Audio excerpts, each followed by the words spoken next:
Penyaliban itu terjadi, pembunuhan pun terjadi. Akan tetapi keadaan itu hanya diserupakan bagi mereka bahwa yang dibunuh itu adalah manusia suci tersebut.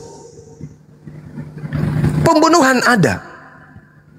Wa ma qatalu wa ma salabu walakin syubbiha lahum. Pembunuhan itu ada. Makanya tadi di awal saya katakan, Yesus mengatakan, celakalah orang yang menyerahkan aku. Celaka dia. Lalu kemudian saudara membawa Matius 16 tadi. Tetapi Petrus menarik Yesus ke samping dan menegur dia, katanya, Tuhan, kiranya Allah menjauhkan hal itu. Hal itu sekali-kali takkan menimpa engkau. Maka Yesus kemudian berpaling dan berkata, nyalah iblis. Saudara, camkan baik-baik ucapan Yesus. Engkau suatu batu sandungan bagiku, sebab engkau bukan memikirkan apa yang dipikirkan oleh Allah. Berarti kita harus mendudukkan perkara ucapan Yesus ini, bahwa Yesus berserah diri kepada apa yang menjadi ketetapan Allah, bukan ketetapan manusia. Ketetapan manusia, oh Yesus dibawa ke sana, disalib, mati. Tapi ketetapan Tuhan tidak. Ketetapan Tuhan tidak. Bahkan Nabi Abraham ketika ingin menyembelih anak tunggalnya, ketetapan Tuhannya apa? Seketika itu juga berubah, anaknya diselamatkan menjadi hewan. Apalagi kalau cuma masalah kayak begini.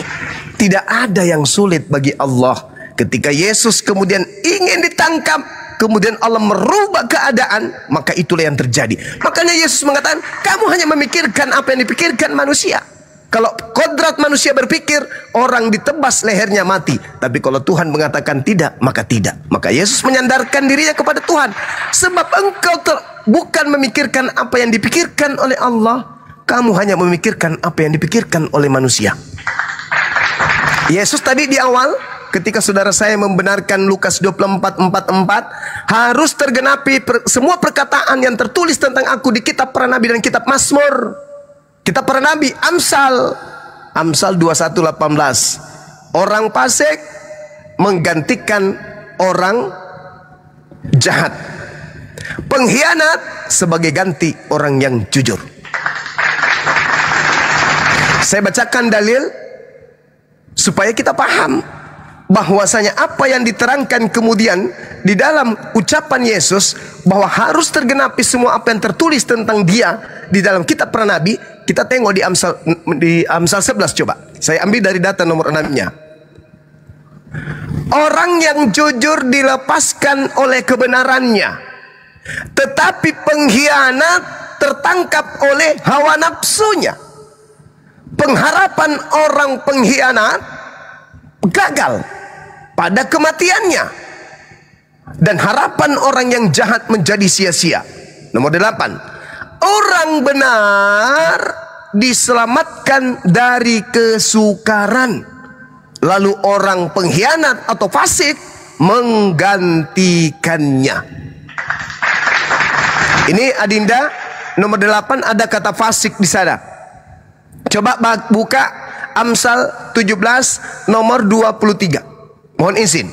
Fasik adalah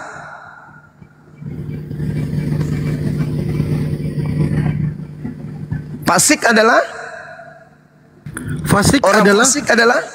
orang menerima hadiah suapan dari pundi-pundi untuk membelokkan jalan hukum.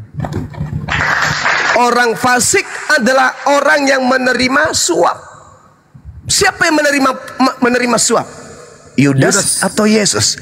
Nah, Yudas. Kembali kepada data tadi, orang benar diselamatkan dari kesukaran, lalu orang fasik menggantikannya.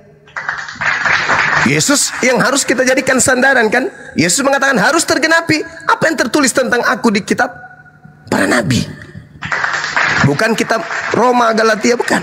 Tapi harus kembali kepada kitab Tanakh, kata Yesus. Itulah yang harus terjadi. Makanya dikatakan oleh Yesus, kamu hanya memikirkan apa yang dipikirkan manusia.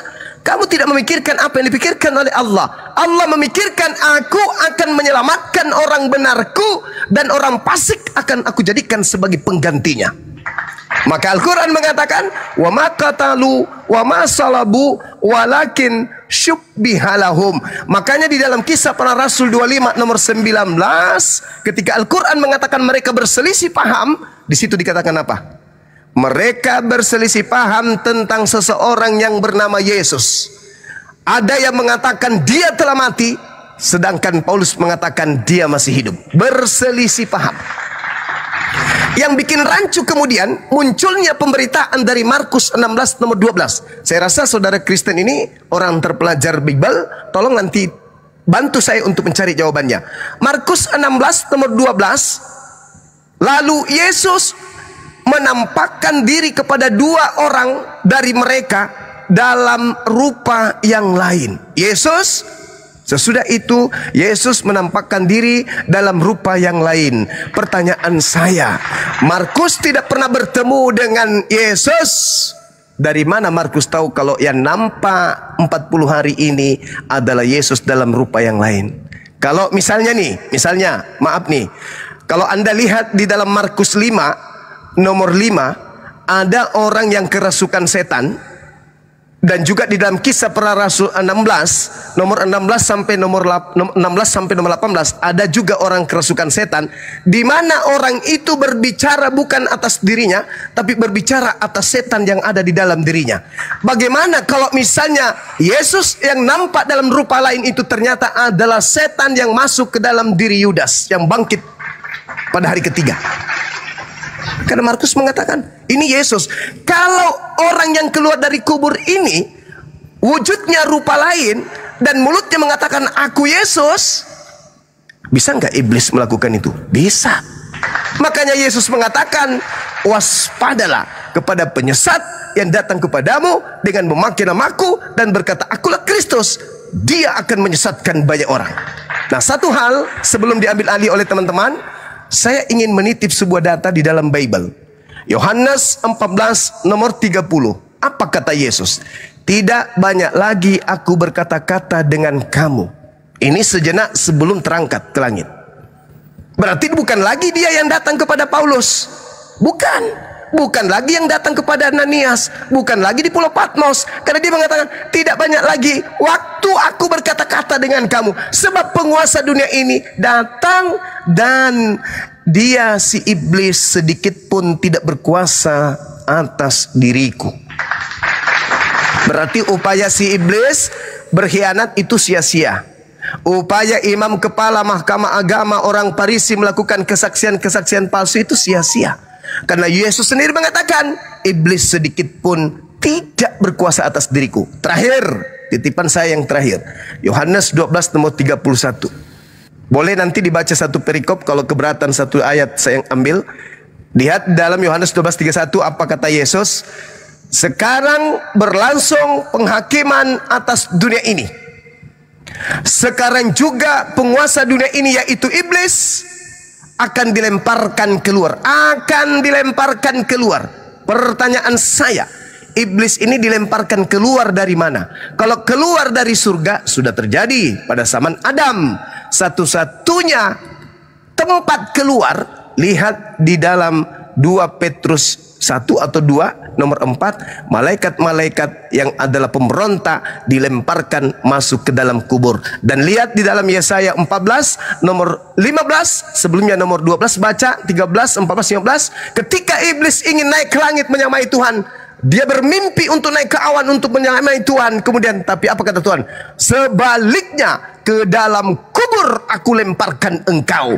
Nah, ini maksudnya dilemparkan dari mana ini si iblis? Ketika kemudian Yesus mengatakan, angkatan jahat ini minta satu tanda dan tidak diberikan satu tanda apapun selain anak manusia akan keluar dari kubur pada hari ketiga. Matius 12 nomor 38 sampai nomor 40.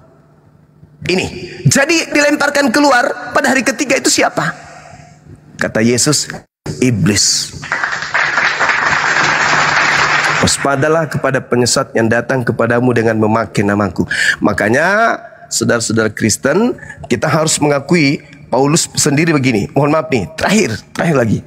Paulus sendiri mengakui bahwasanya ada Yesus lain yang berbeda dengan Yesus yang Paulus ajarkan.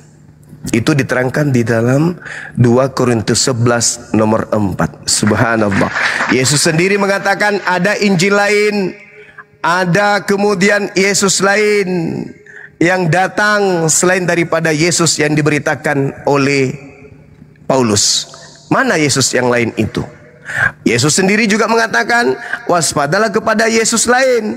Jadi Paulus mengatakan ada Yesus lain, Yesus juga mengatakan ada Yesus lain. Berarti ada dua Yesus. Sekarang tolak ukurnya 30 menit, 30 detik terakhir. Pada hari terakhir nanti banyak orang akan berseru kepadaku, Tuhan, Tuhan Yesus, bukankah kami bernubuat pakai namamu Tuhan Yesus? Bukankah kami bermujizat pakai namamu Tuhan Yesus? Bukankah kami mengusir setan pakai namamu Tuhan Yesus? Pada hari itulah aku akan berterus terang kepada mereka, enyahlah daripadaku, aku Yesus tidak mengenal kalian. Berarti pendeta yang mengusir setan, bermujizat di gereja-gereja itu dan berhasil, itu memanggil Yesus yang mana? Ternyata Yesus yang asli tidak mengenal mereka. Enyahlah daripadaku, kalian semua adalah pembuat kejahatan, aku tidak mengenal kalian. Berarti memang ada di dalam Kristen ada dua Kristus, ada dua Yesus. Di dalam Al-Quran ada penyaliban, bukan Nabi Isa yang disalibkan, tapi oknum yang lain. Saya kira begitu saudara-saudara. Kalau masih ada yang ingin dipertanyakan, silakan nanti saya tanggapi. Diambil alih dulu Dinda host. Siapkan dah. Bang Bro Admin mau ditanggapi? Nyambung. Nah, nyambung kan? Nih, mau nyambung. Checklist centang. Oh, silakan. Iya, kebetulan lagi bahas Yesus sama Nabi Isa, jadi ikut nyambung ya, Bang ya. Nah, tadi Bang Suma kalau memang mau bicara tentang nubuatan, langsung saja ayat yang dikutip oleh Yesus, jangan yang Amsal. Amsal itu enggak dikutip. Kalau yang dikutip oleh Yesus langsung itu ada yang berbunyi Eli Eli lama sabachthani, merujuk kepada Mazmur. Dan di dalam Mazmur juga itu sudah digenapi karena cerita-cerita berikutnya di Mazmur 2:7-8 misalnya dikatakan di situ, semua orang yang melihat aku mengolok-olok aku, mereka mencibir, menggelengkan kepala. Ia menyerah kepada Tuhan, biarlah Tuhan yang membebaskannya. Itu digenapi di dalam Matius, di dalam Matius 27:39-43 ya.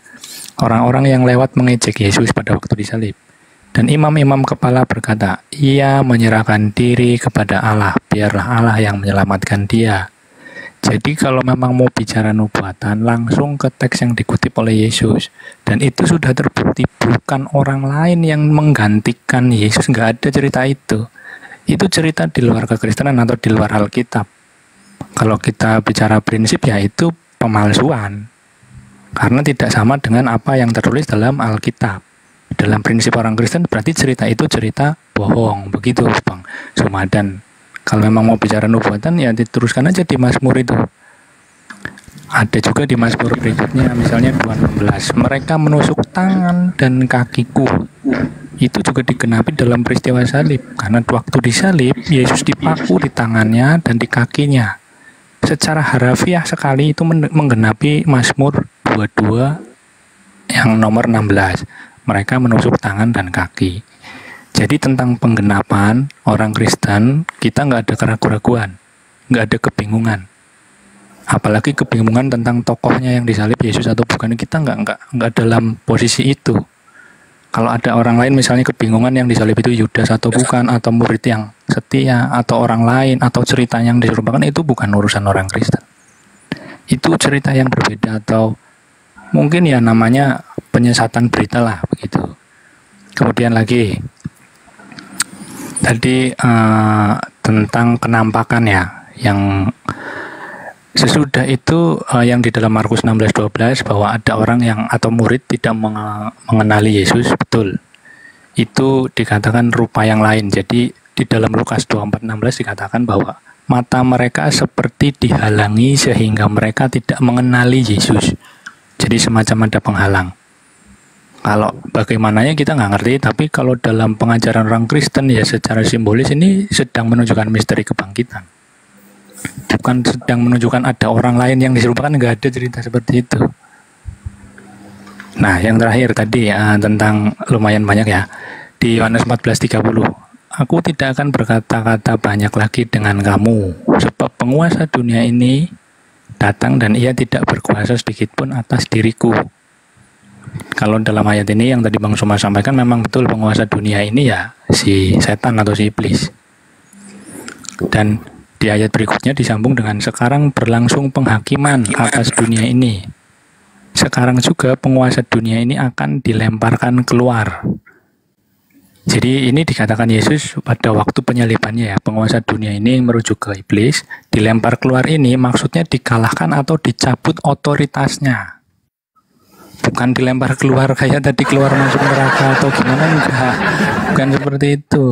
Karena penyaliban Yesus ini akan mengalahkan kuasa dosa atau kuasa iblis, sekaligus menghakimi dunia yang menolak terang atau menolak Yesus. Jadi kemana iblis dilemparkan? Ke neraka bukan. Kita belum sampai bicara tentang itu. Jadi iblis dilempar keluar ini maksudnya sebagai otoritasnya atau penguasanya yang dilemparkan. Begitu Bang Suma.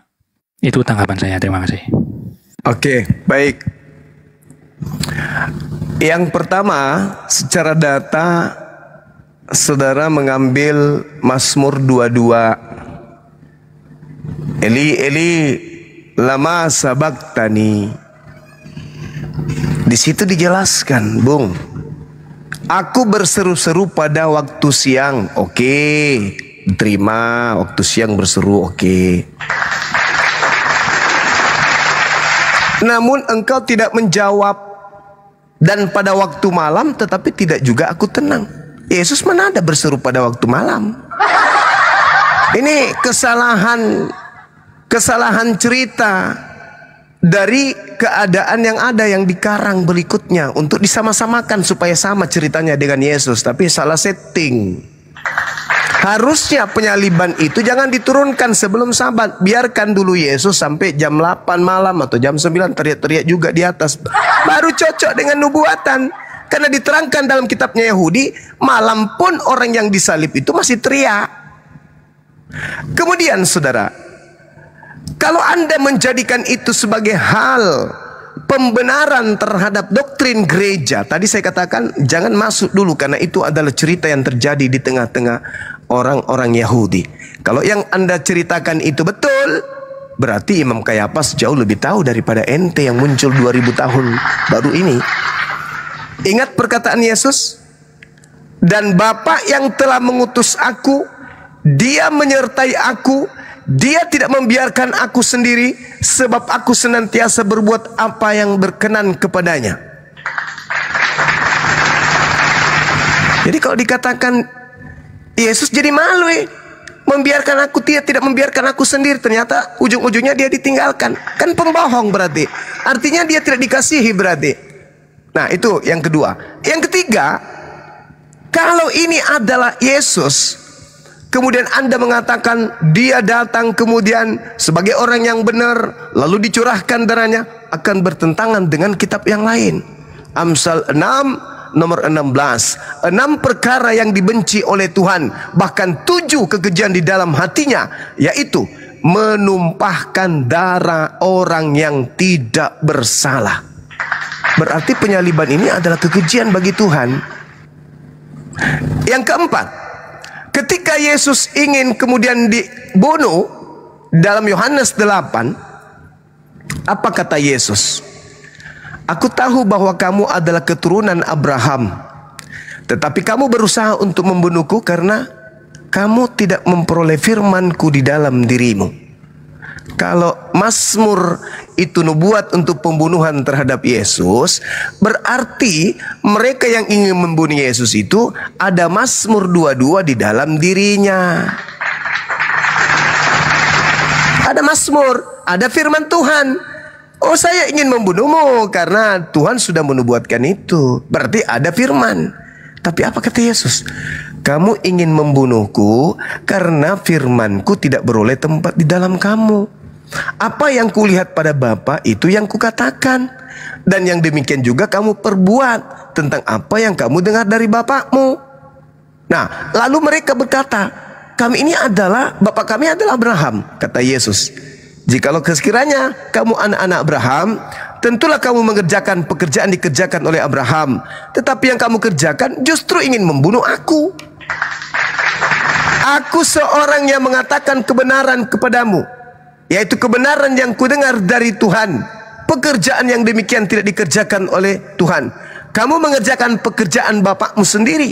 Jawab mereka, kami tidak dilahirkan dari zina. Bapa kami satu, yaitu Elohim. Kata Yesus, jikalau Elohim adalah bapakmu, kamu akan mengasihi aku, bukan malah mau membunuhku. Sebab aku keluar dan datang dari Elohim, dan aku datang bukan atas kehendakku sendiri, melainkan Dia yang mengutus aku. Apakah sebabnya kamu tidak mengerti bahasaku? Sebab kamu tidak dapat menangkap firmanku. Iblislah yang menjadi bapakmu, dan kamu ingin melakukan keinginan-keinginan bapakmu. Masakan yang di Mazmur itu iblis? Kalau itu untuk Yesus dan itu dari Tuhan, berarti itu bukan dari iblis. Berarti membunuh Yesus itu bukan keinginan iblis. Kalau itu nubuat untuk Yesus. Kalau kematian Yesus itu dari Tuhan, maka yang ingin membunuh Yesus bukan anak-anak iblis. Harusnya kalau yang ada di Mazmur ini untuk Yesus dan kematian Yesus itu adalah diizinkan oleh Tuhan, maka harusnya dia mengatakan gini, Elohimlah yang menjadi bapakmu, dan kamu ingin melakukan keinginan-keinginan bapakmu, yaitu Dia yang membunuh manusia sejak semula dan seterusnya. Tapi faktanya justru tidak begitu.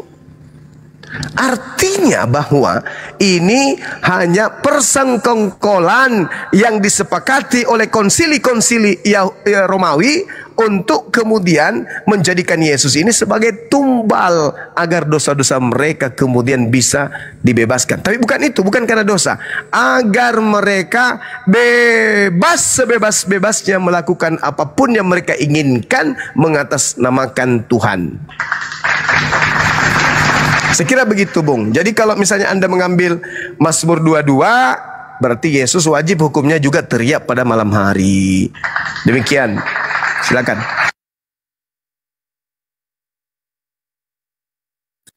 Ya. Kalau teriak malam harinya nggak ada, Bang.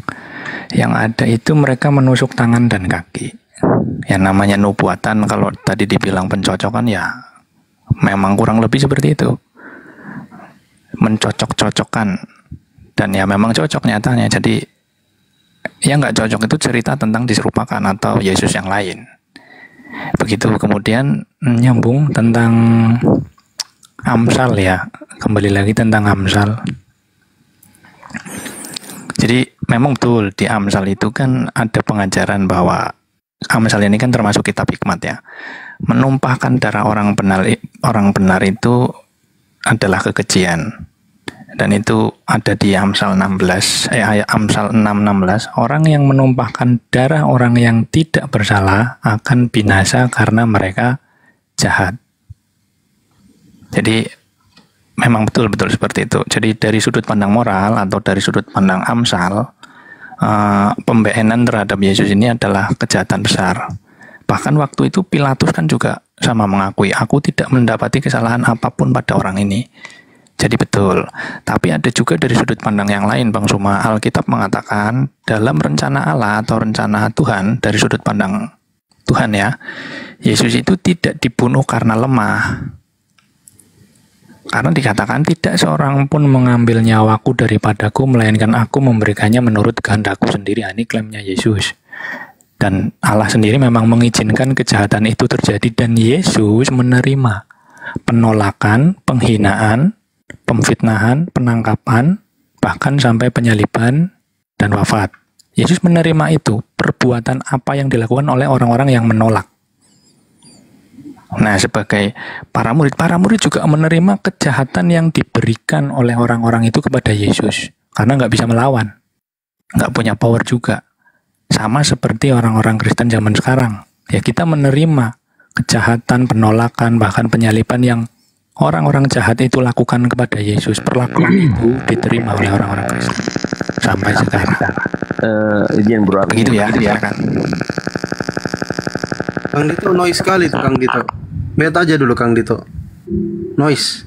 Coba Ces. Iya, sorry.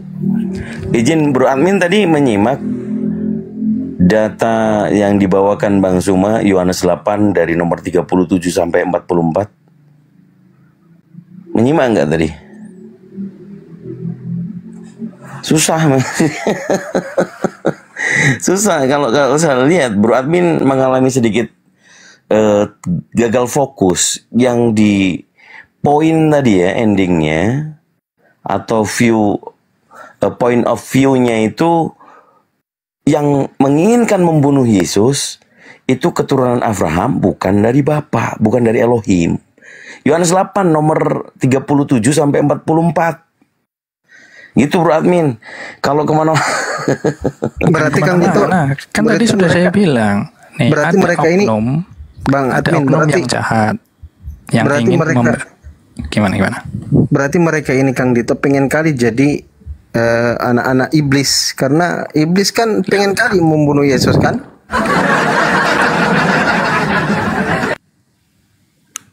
Bukan seperti itu, ceritanya nggak gitu. Jadi nih, oknumnya siapa saja? Pertama, orang yang membenci kepada Yesus dan dia menolak, bahkan menghasut dan memfitnah. Itu yang pertama. Orang yang kedua, para murid, orang yang sebagai pengikut. Ya, situasinya waktu itu orang yang membenci lebih banyak dan mereka berhasil menghasut. Orang yang menerima Yesus tidak bisa melakukan apa-apa, bahkan pembelaan. Orang yang membenci bahkan menggunakan tangan Romawi untuk menangkap Yesus. Orang yang para pengikut atau para murid itu hanya menerima perbuatan jahat yang dilakukan mereka. Kalau secara prinsip ingin Yesus wafat ya tidaklah. Siapa juga yang mau orang baik di PN. Tetapi kondisinya memang seperti itu. Bahkan Yesus sendiri yang sebenarnya bisa melawan, dia tetap menerima kok penolakan itu. Bahkan penangkapan itu sampai penyaliban. Jadi ada dua sudut pandang. Orang yang ingin Yesus wafat karena kebencian, bapaknya adalah iblis. Tapi orang yang percaya kepada Yesus, bahkan sekalipun Yesus ketika dibenci sampai disalib, itu adalah Bapa sendiri sama seperti Bapaknya Yesus. Berbeda. Kalau karena kebencian, ya kemudian membuat cerita-cerita yang lain misalnya, lah itu karena kebencian. Itu Bapaknya bukan Bapaknya Yesus, tapi si iblis, begitu. Oke. Jadi ketika Anda membawa kitab Mazmur, ya sekali lagi ya, boleh, tapi Kristen ini kan orang di luar dari kejadian penyaliban. Kristen hanya mencocok-cocokkan saja. Setelah menginginkan kemudian konsep dosa mereka ditebus, maka mereka mencocok-cocokkan. Makanya terjadi banyak ya kitab-kitab yang mereka tolak yang tidak berkesesuaian dengan dogma bapak-bapak gereja pada mula-mula. Anda lihat di dalam Mazmur 37 misalnya, nomor 28 dan seterusnya sampai nomor 40. Karena Yesus mengatakan harus tergenapi tentang aku apa yang tertulis di kitab Mazmur. Kalau Amsal tadi Anda sedikit agak menyampaikan pesan, wah itu kan cuma hikmah, bukan firman. Nah, sekarang kita lihat dalam Mazmur 37. Sebab Tuhan mencintai hukum. Berarti Tuhan mencintai hukum tebus dosa pakai binatang. Bukan pakai darah manusia. Dan Tuhan tidak meninggalkan orang yang dikasihinya. Yesus orang yang dikasihi. Jadi tidak mungkin teriak, Eli, Eli, kenapa lama sekali? Sampai selama-lamanya mereka akan terpelihara. Tetapi anak cucu orang pengkhianat akan dilenyapkan. Saya baca pelan-pelan. Sebab Tuhan mencintai hukum, Tuhan tidak meninggalkan orang-orang yang dikasihinya. Inilah anakku yang kukasihi. Maka tidak boleh bertentangan. Makanya orang Kristen itu akan kebablasan untuk mencari pelampung. Kenapa? Karena Bible itu membantah dengan akurat. Sebab Tuhan mencintai hukum. Dan Tuhan tidak meninggalkan orang yang dikasihinya sampai selama-lamanya. Mereka akan terpelihara, tetapi anak cucu sang pengkhianat orang fasik akan dilenyapkan. Orang-orang yang benar akan mewarisi negeri dan tinggal senantiasa. Mulut orang yang benar mengucapkan hikmat dan lidahnya mengatakan hukum. Lalu dikatakan, orang fasik mengintai orang yang benar. Yudas mencari Yesus ke tempat persembunyian Yesus dan berniat membunuhnya. Orang fasik, pengkhianat mengintai Yesus yang benar dan berniat membunuhnya. Nomor 33. Tuhan tidak menyerahkan orang benar tersebut ke dalam tangan orang fasik tersebut. Tuhan tidak membiarkan orang benar ini dikatakan sebagai orang terkutuk pada saat diadili. Lalu kata Tuhan, pendurhaka akan dibinasakan. Masa depan orang fasik akan dilenyapkan. Orang benar diselamatkan oleh Elohim. Elohim adalah tempat perlindungan orang yang benar pada saat kesesakan terjadi. Tuhan menolong orang benar dan meluputkan orang benar. Tuhan meluputkan orang benar dari tangan-tangan pengkhianat dan menyelamatkan orang benar, sebab orang benar adalah berlindung kepada Tuhan kepadanya. Apakah ini mau dibatalin? Yesus sendiri mengatakan harus terjadi apa yang tertulis tentang aku di dalam Mazmur. Aku orang benar, aku orang dikasihi, akulah jalan, akulah kebenaran. Berarti harus terjadi dong. Orang benar harus dilindungi. Jadi tidak bisa kemudian. Nah kemudian ketika Anda mengatakan nubuatan yang harus terjadi tentang Yesus melalui ucapannya. Nih tak kasih melalui ucapannya kan ya. Eli Eli Sabachthani itu terbantah karena itu hanya cocokologi. Sekarang ucapan Yesus sendiri nih. Kita lihat. Mungkin Dinda Fandi nanti bisa mengikuti dengan membuka dalil. Membuka ini. Matius 17:23. Yesus berkata, mereka akan membunuh dia. Membunuh dia, bukan membunuh aku. Mereka akan membunuh dia dan bangkit hari ketiga. Matius 20:18. Yesus berkata, sekarang kita pergi ke Yerusalem dan anak manusia akan diserahkan kepada imam-imam dan mereka akan menjatuhi dia hukuman mati. Bukan aku, tetapi dia. Matius 20:28. Yesus berkata, sama seperti anak manusia datang bukan untuk dilayani, melainkan untuk melayani dan untuk memberikan nyawanya bagi orang yang banyak, bukan nyawaku. Markus 9:31. Yesus berkata, anak manusia akan diserahkan kepada manusia dan mereka akan membunuh dia, bukan membunuh aku. Markus 10:33. Mereka akan menyerahkan dia, bukan menyerahkan aku. Lukas 18:33. Yesus berkata, mereka menyesah dan membunuh dia, bukan membunuh aku. Ini ucapan Yesus. Ini ucapan Yesus. Jangan terbang ke Mazmur, kejauhan, malu sama Yahudi. Baca Bible aja. Yesus mengatakan mereka akan membunuh dia, mereka akan menyalib dia dan seterusnya. Dia bukan aku. Tapi sebagai Kristen Anda harus berjuang. Oh enggak, itu maksudnya begini. Ya silakan aja.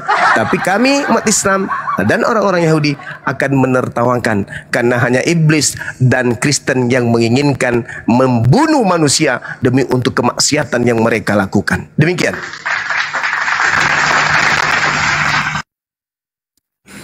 Ya, Bang Suma, langsung ke yang tadi anak manusia ya, tentang sebutan. Ya, setiap orang kan punya sebutan masing-masing ya, dan banyak juga.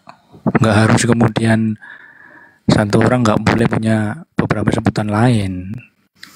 Seperti di dalam kepercayaan Bang Suma juga, satu orang bisa punya banyak sebutan bahkan sampai 100. Begitu juga Yesus di dalam Alkitab, anak manusia ini terkhusus merujuk kepada Yesus. Misalnya, dikatakan di Matius yang tadi ya, anak manusia akan diserahkan ke dalam tangan manusia dan mereka akan membeen dia. Seorang anak manusia, seorang anak yang diserahkan dan sampai wafat itu merujuk kepada Yesus dalam Alkitab. Kemudian di Matius lagi, anak manusia akan diserahkan kepada imam-imam kepala. Yang diserahkan siapa kalau bukan Yesus lagi? Di dalam Markus, anak manusia harus menanggung banyak penderitaan. Dalam fokus cerita Alkitab, orang yang menanggung banyak penderitaan itu ya Yesus. Disebutnya anak manusia. Di dalam Lukas juga sama. Anak manusia akan diserahkan. Jadi tentang anak manusia kita nggak ada cerita lain, manusia lain nggak ada. Itu merujuk kepada Yesus 100%. Jadi kalau misalkan dalam pandangan Alkitab yang disebut anak manusia, kenapa Yesus tidak mengatakan aku? Ya itu memang sebutan dia, sebutan yang lain.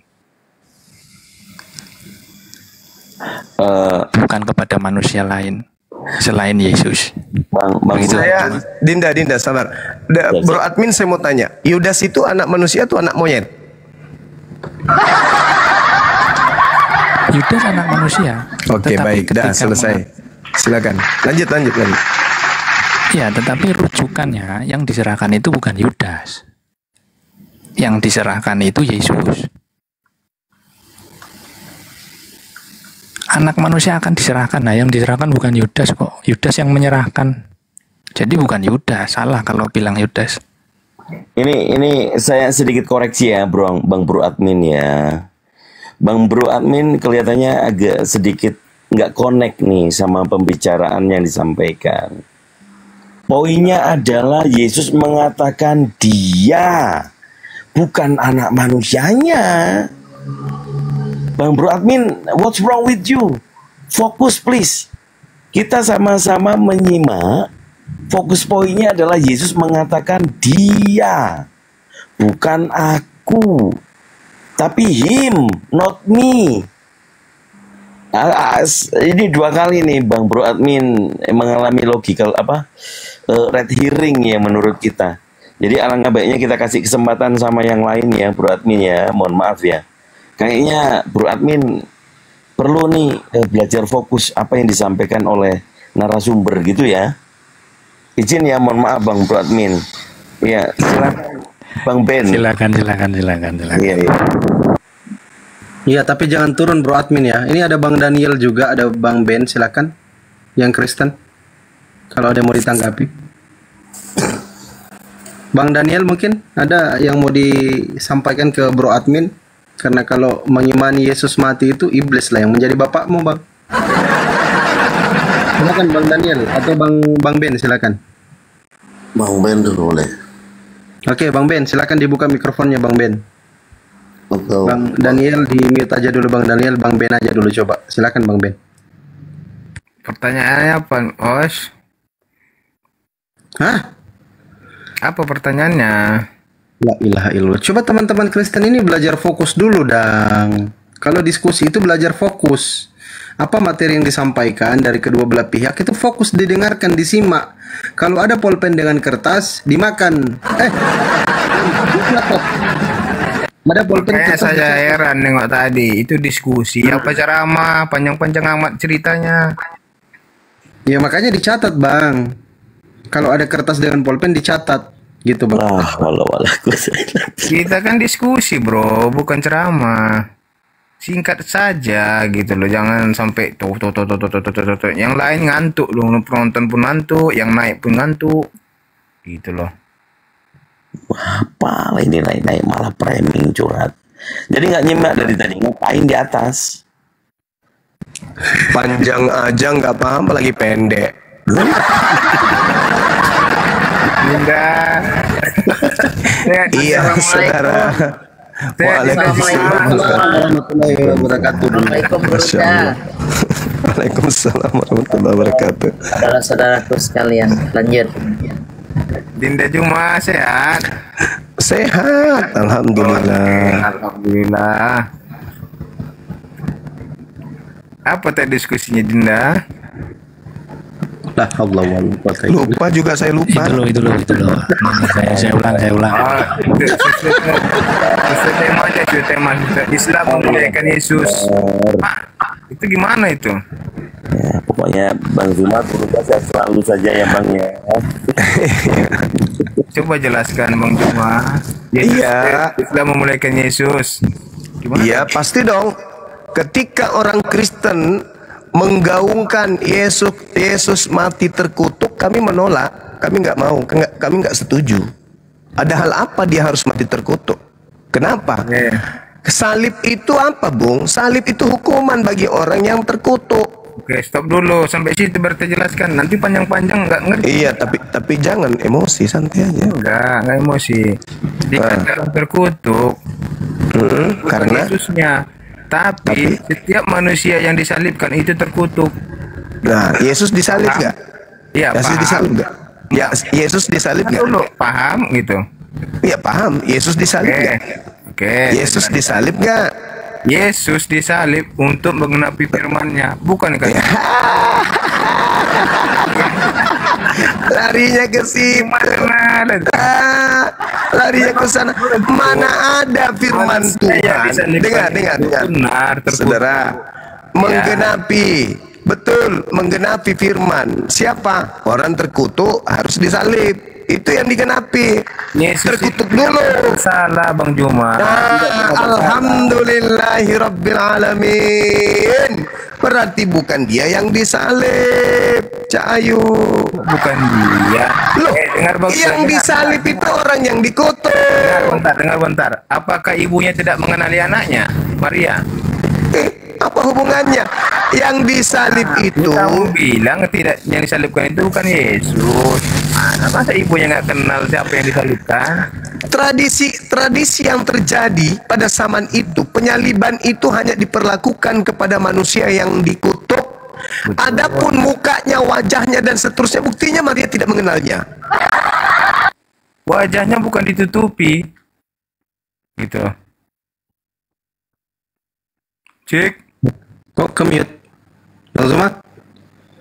Brunda, ke-mute itu. Iya, saya ini kawan ngopi. Ya gitu. Dudukkan dulu perkaranya. Benar kata Bang Juma, manusia yang disalib itu terkutuk, benar. Cuman Yesus itu bukan manusia.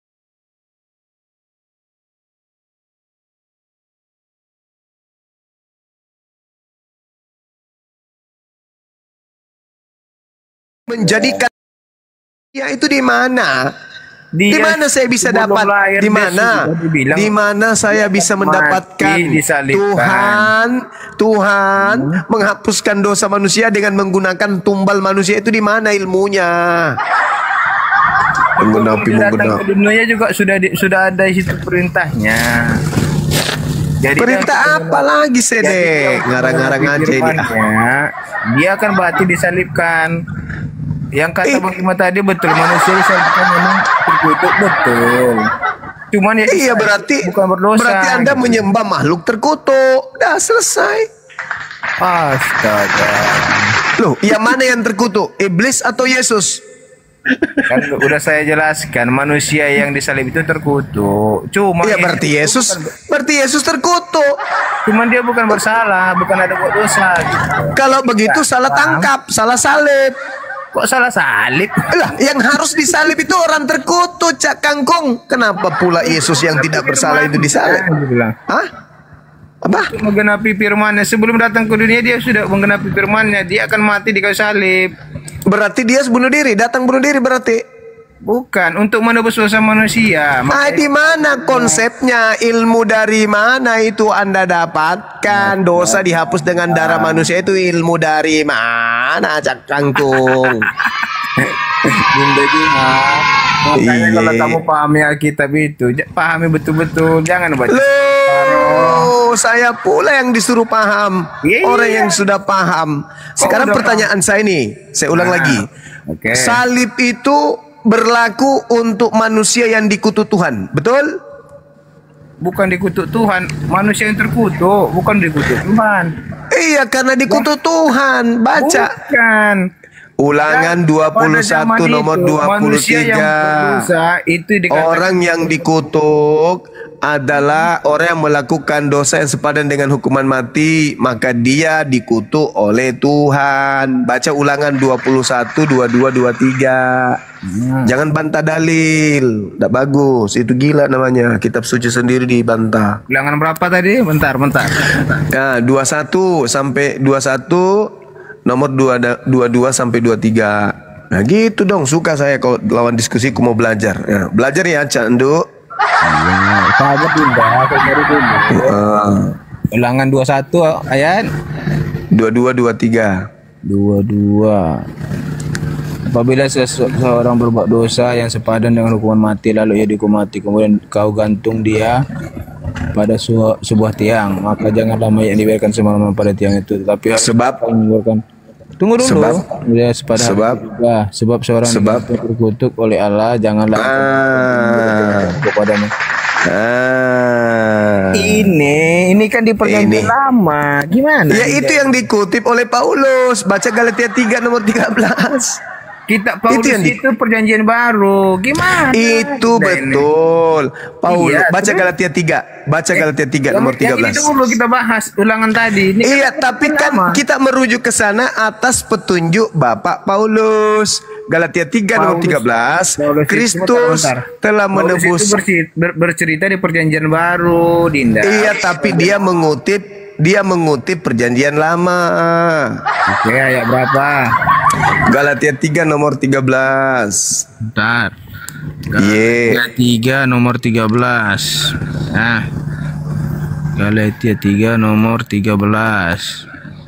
Kristus telah menebus kita dari kutuk hukum Taurat dengan jalan menjadi kutuk karena kita. Terkutuklah orang yang gantung pada kayu salib. Kan betul tadi. Berarti manusia pada zaman itu. Berarti terkutuklah orang yang digantung di atas tiang salib. Siapa yang digantung? Iya kan saya bilang tadi betul kan? Sama. Siapa yang digantung? Yesus. Bukan hanya Yesus, manusia. Mulai ngaco. Bukan hanya Yesus yang disalib. Oke, saya tanya. Mulai ngaco. Waktu Yesus salibkan ada berapa yang disalibkan? Iya, tapi yang Anda imani. Saya tanya dulu ada berapa yang salibkan? Ada 3. Nah, kan bukan hanya Yesus. Nah, yang duanya ini disalib karena apa? Karena kejahatan. Nah, berarti Yesus juga adalah pelaku kejahatan. Bukan. Berarti salah salib. Bukan. Berarti salah tangkap. Yesus tidak pernah melakukan kejahatan. Berarti salah tangkap kalau begitu. Bukan salah tangkap. Loh, yang disalib orang jahat, bukan orang jahat. Ya, kalau yang disalib itu bukan orang jahat, berarti salah tangkap. Hukuman salib itu, kawan, kalau misalnya hanya berlaku, dengar, hukuman salib itu hanya berlaku bagi pelaku kejahatan yang dikutuk oleh Elohim. Kalau Yesus bukan pelaku kejahatan dan tidak dikutuk oleh Elohim, berarti salah tangkap. Anda itu salah penafsiran ya. Lalu gimana, yang benar yang mana? Aduh, Bang Juma. Loh, dalilnya mengatakan begitu. Yang disalib orang yang dikutuk. Kalau Yesus tidak itu dikutuk, rela mati disalib untuk apa? Untuk menebus dosa-dosa kita. Nenekmu kiper. Ilmu dari mana? Ilmu dari mana itu? Ilmu dari mana? Jangan bicara sendiri. Jangan bicara sendiri. Jangan kayak robot baterai. Jawab pertanyaan, ilmu dari mana Yesus menebus? Saya memberitahukan ya bahwa karena begitu besar kasih Allah akan dunia ini sehingga ia menganugerahkan anaknya yang tunggal supaya setiap orang yang percaya kepadanya percaya. Bukan dikatakan supaya setiap orang yang menyalibkan, bukan, tapi setiap orang yang percaya. Dia disalib untuk menebus dosa-dosa kita. Dari mana ilmunya? Di ilmu agama mana kamu dapat dosa dihapuskan dengan menggunakan darah manusia? Kalau kita ilmu dari mana? Berdosa. Apa pula kau sibuk dengan dosa? Ya. Nah, dengerin dulu, kita ini berdosa. Terus? Kenapa dia rela mati salib? Kenapa? Dia menebus dosa kita. Yang terus berdosa ini. Kalau dia selayaknya kita ini dihukum. Terus dia merelakan dirinya disalib. Ilmu dari mana itu? Dapat Coba ilmu kita dari lihat mana? di dalam Filipi pasal yang kedua ayat 5 sampai yang ke-8. Kan Yesus sudah bilang, Filipi kalau 2 ada orang ayat 5 sampai dengar dulu. Kan Yesus sudah bilang, kalau ada orang yang mengaku bertemu dengan Kristus di padang gurun, jangan kau percaya. Ini akibatnya. Nah, kan salah penafsiran. Salah penafsiran lagi. Yesus berkata, kalau ada orang mengaku bertemu dengan aku di padang gurun, jangan kamu percaya, sebab dia akan menyesatkan banyak orang. Paulus kau percaya, itu namanya dompala kardoba, masolan generasi. Ini akibatnya. Bang Zuma, ini bisa dilantunkan dengan suara indah nggak ini? Ini Bang Zuma 24 nomor 4 dan 5. Masuk lagi generasi. Aduh, parah. Itu Yesus mengatakan itu. Waspadalah kepada penyesat, agar jangan ada yang menyesatkan kamu. Sebab banyak orang yang akan datang dengan memakai namaku dan berkata, akulah Mesias, dan mereka akan menyesatkan banyak orang. Cahayu. Ketika Paulus datang buru-buru dari ufuk utara, lari tergesa-gesa, nabrak pohon, nabrak semua yang ada di depannya karena buta. Ditanya sama orang, lu kenapa lu? Kerasukan setan apa lu? Aku ketemu dengan apa? Dengan Mesias. Di mana? Di padang gurun. Nah, murid-murid mendengarkan ini, menurut gurunya, mereka percaya atau tidak percaya? Coba kau jawab, Dek. Coba kau jawab. Ketika Paulus datang membabi buta 3 hari 3 malam, buta matanya, ditanya, kamu kenapa matamu? Kenapa kayak gitu mata lu? Aku ketemu dengan Mesias, Om. Ketemu dengan kucing. Masya Allah. Makasih Bun. Lalu kata Yesus, jangan ente percaya. Orang Kristen percaya. Inilah jadinya. Segala macam upaya dilakukan supaya darahnya Yesus menjadi penebus dosa maksiatnya. Bung, salib itu adalah hukuman bagi orang yang dikutuk, bukan untuk tebus dosa. Cak kongkong. Masya Allah. Barakallah fik. Nah, Bunda Mila marah kayaknya ini. Silakan. Silakan. Dinda, kamu belum paham masalah itu. Ya lama, pandai-pandaian. Masalahnya kamu belum paham. Kita panjang lebar cerita juga kamu nggak paham. Loh, itu masalahnya. Jelaskan kepada saya, salib itu hukuman untuk orang yang dikutuk atau orang diberkati? Itu dulu. Kalau kalian sudah bisa lolos di sini, kan sudah jelas tadi. Manusia yang disalibkan itu manusia terkutuk. Nah, betul. Ketika kemudian orang-orang Yahudi ingin menyalibkan Yesus yang tidak terkutuk ini, Tuhan izinkan kagak? Makanya saya bilang, makanya sampai ke situ diizinkan katanya. Wah, parah. Mana? Coba, gimana bisa dikatakan diizinkan? Iya, kalau di alasannya memang. Ya, kalau di Alkitab memang ceritanya itu diizinkan. Yesus diizinkan untuk silakan. ditolak. Coba dalilnya mana? Ditolak. Dalil di mana Bapak mengizinkan membunuh orang yang dikasihi? Mana dalil? Ya, oke. Sekalian menjawab ini ya. Nanti saya bertanya nih Bang Zuma. Yesus memuliakan Yesus itu karena apa begitu ya? Nah, menurut Paulus begini ya. Paulus ini kebetulan karena tadi ngulik Paulus juga, dikatakan di surat Paulus ini di Filipi, ia atau Yesus telah merendahkan dirinya dan taat sampai mati, bahkan sampai mati di kayu salib. Dalam pengajaran Paulus, itulah sebabnya Allah sangat memuliakan dia, tapi dikutuk kepadanya nama kan nggak nyambung. Dimuliakan tapi dikutuk, kan tidak nyambung. Ya, menurut surat Paulus, Yesus itu dimuliakan oleh Allah karena ia telah merendahkan diri dan taat sampai mati.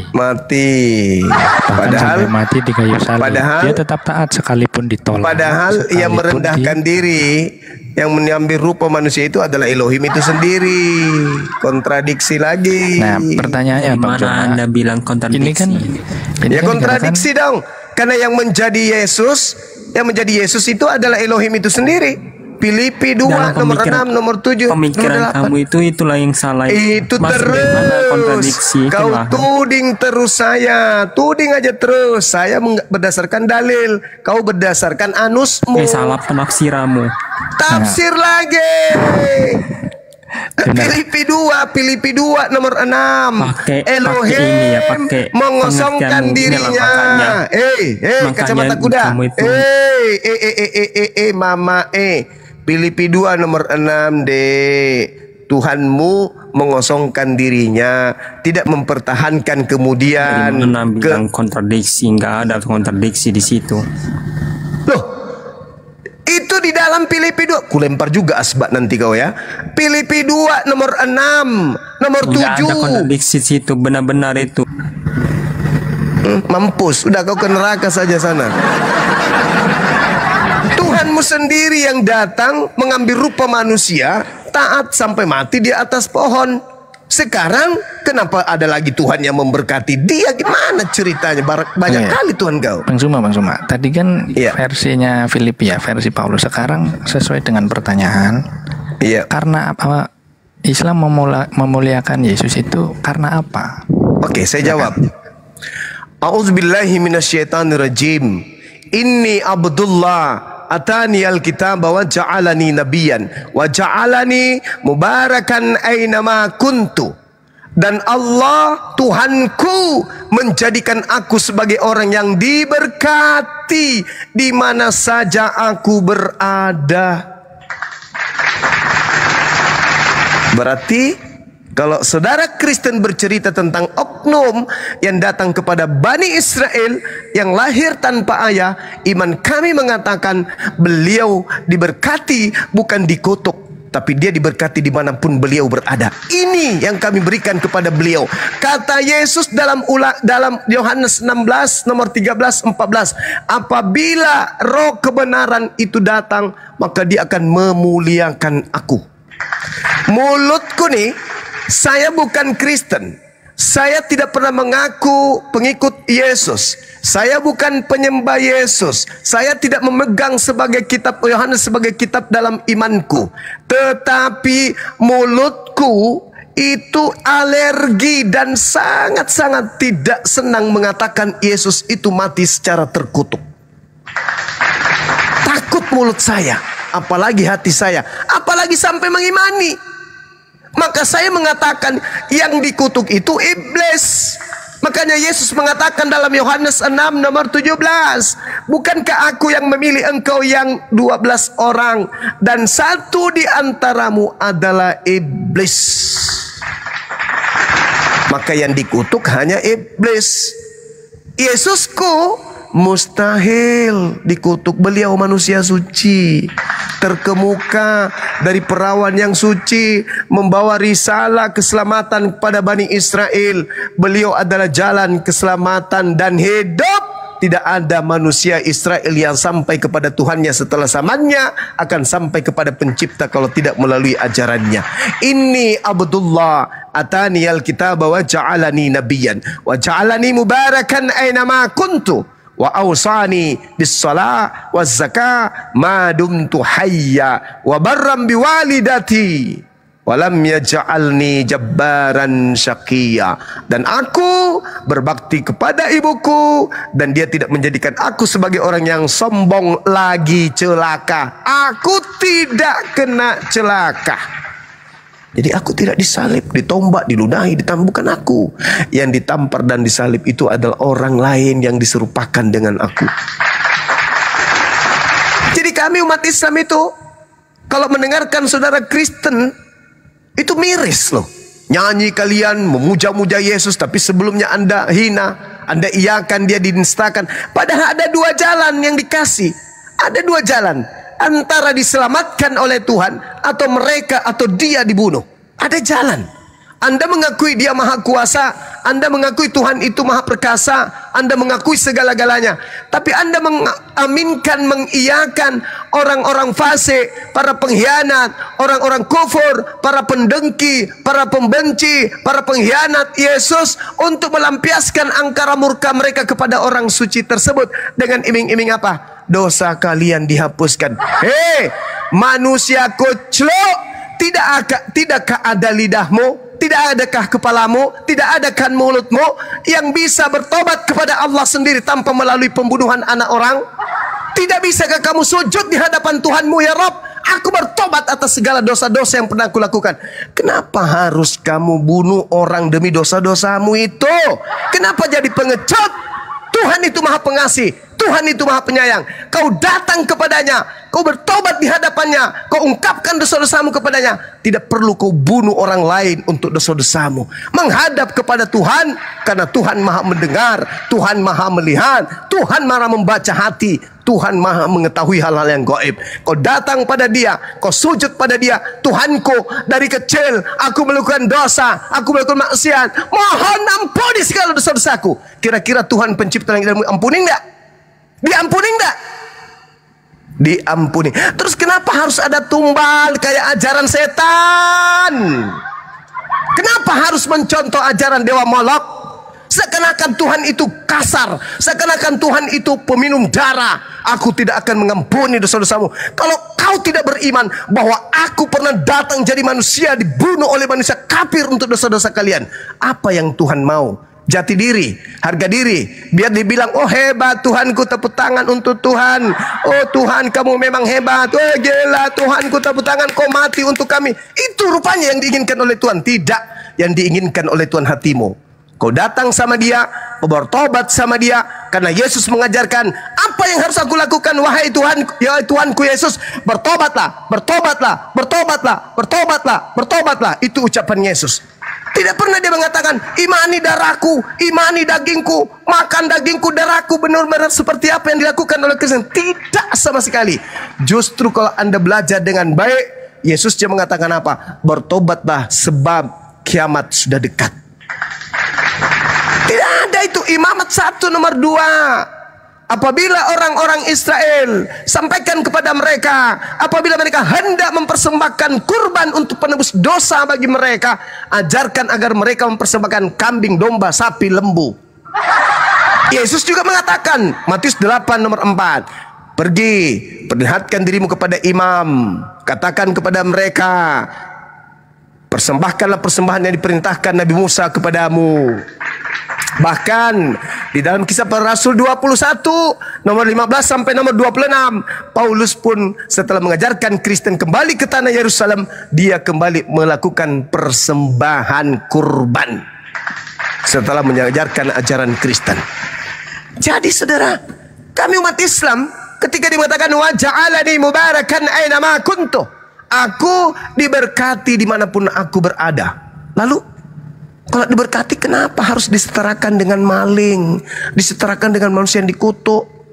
Demi nafsu Paulus, Kristus telah menebus Kristen dari kutu hukum Taurat dengan jalan menjadi kutu karena Kristen. Sebab ada tertulis, ya Allah ya Karim, bukankah kutu itu hukuman bagi pelaku dosa?